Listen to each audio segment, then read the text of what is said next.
I'm not going to pretend that I'm the target audience for My Little Pony, but I will say that I was very fascinated when I saw the marketing and the poster art for My Little Pony, The Princess Promenade.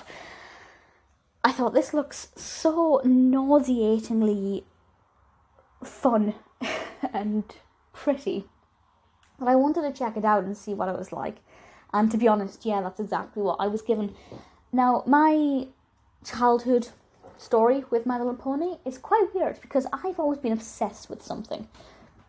If I've liked something, I've been obsessed with it. It's never, it's all or nothing with me. But oddly, I had one or two My Little Ponies and I didn't get obsessed with it. So I feel like for me, it was never something that I was going to latch onto. So why did I watch this film? It was purely out of curiosity. And having seen it, I can say that it's actually quite sweet, very quintessentially girly, with a pretty interesting narrative, and I think if you're the target age, it's probably going to be pretty decent. It's very calming, it's very soothing, it's very easy to watch, very relaxing. I don't know, it's rated G on IMDb, I don't know what the English equivalent is. I assume it's universal. But either way, for very young children, this is the delicate sound effects and the soft voices of the ponies and their beautiful, elegant movements. It's so calming. And I completely applaud it for that, because I feel like that's the tone it needed to give for its target audience. The narrative itself from IMDb reads as follows. The pony's annual spring promenade goes awry when a 1,000-year-old dragon awakens and fulfills a royal prophecy. So I'm not going to talk about what that royal prophecy is, but I will say that this 1,000-year-old dragon is a tiny, little, adorable dragon. He kind of looks like a purple pocket dragon. So if you read that description and you have a child, or you yourself are not a fan of dragons and are scared by them, it's a cute little dragon. And he's called Spike, and voiced by Brian Drummond, and he's very cute. And I have to say, the animation quality here is brilliant, and that's one of the reasons why I wanted to watch it. I wanted to see if it was as sickeningly cute as the marketing suggested it was, and it is, yes. The narrative, I feel like, is secondary, or maybe even tertiary. Like, I feel like the sound effects and the soft colours and all of the pretty pinks and the purples and all these soothing peach tones, I feel like those combined to create a really relaxing film that is, in a way, harmless. There are no kind of loud, sudden movements or anything. Not really. So they're kind of the first two things that I would say are really working in this film's favour.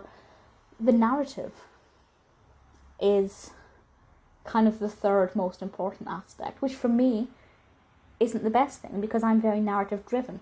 But actually, when it comes to children's films, I would prefer fun, engaging, beautiful animation to a gripping narrative. Maybe gripping's not the right word there, but a compelling or interesting narrative.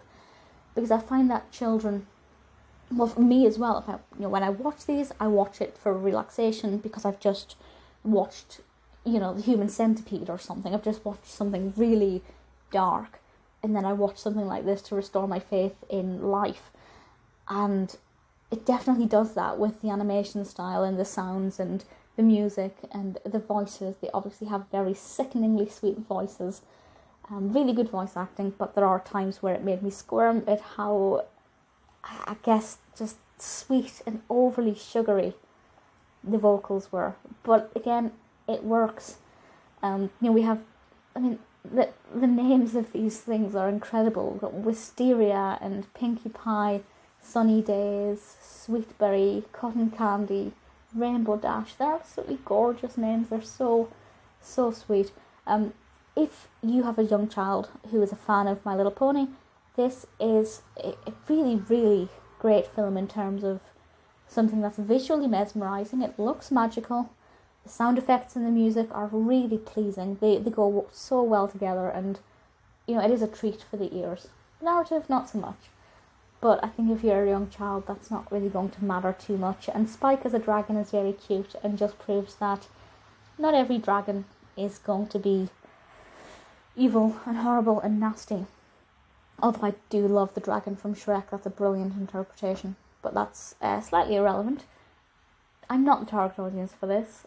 It hasn't made me want to rush out and watch all of the My Little Pony films, but I'm glad I settled my curiosity. I quite liked it. It certainly has its benefits, and if it sounds like something you might enjoy, give it a go. I think it will be an interesting journey regardless.